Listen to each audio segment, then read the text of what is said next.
আজ উত্তরা 15 নম্বর সেক্টর 2 নম্বর ব্রিজের পাশে লেক পরিষ্কার পরিচ্ছন্ন কার্যক্রম চলমান রয়েছে। এই পরিষ্কার পরিচ্ছন্নতার কার্যক্রমের নেতৃত্ব দিচ্ছেন ঢাকা মহানগর উত্তর বিএনপির অন্যতম প্রভাবশালী যুগ্ম আহ্বায়ক, ঢাকা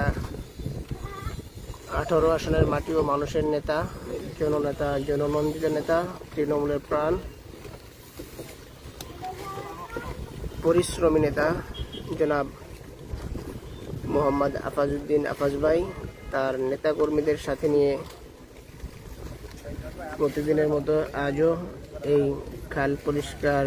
কার্যক্রমে সরাসরি অংশগ্রহণ করেছেন।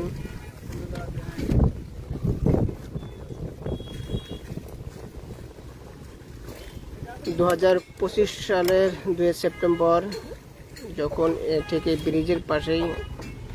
তৎকালীন মহাসচিব, বর্তমান বাংলাদেশের মহামান্য রাষ্ট্রপতি জনাব মির্জা ফখরুল ইসলাম আলমগীর স্যার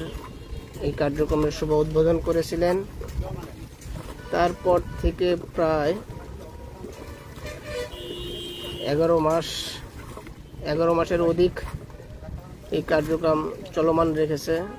ঢাকা মহানগর উত্তর বিএনপির যুগ্ম আহ্বায়ক মোহাম্মদ আফাজউদ্দিন ভাই তার নেতাকর্মীদের সাথে নিয়ে উত্তরা 12 নম্বর সেক্টর খালপাড় থেকে উত্তরা 17 নম্বর সেক্টর বিজিমি যে ভবনটা রয়েছে, শান্ত মরিয়ম ইউনিভার্সিটি, ওল্ড ইউনিভার্সিটি, এবং একদম উত্তরা দক্ষিণ মেট্রো স্টেশনের যে ব্রিজটি রয়েছে 7 নম্বর ব্রিজ, সেই ব্রিজ পর্যন্ত প্রায় 7 থেকে 8 কিলোমিটার খাল পরিষ্কার পরিচ্ছন্নতার কার্যক্রম প্রায় শেষের দিকে।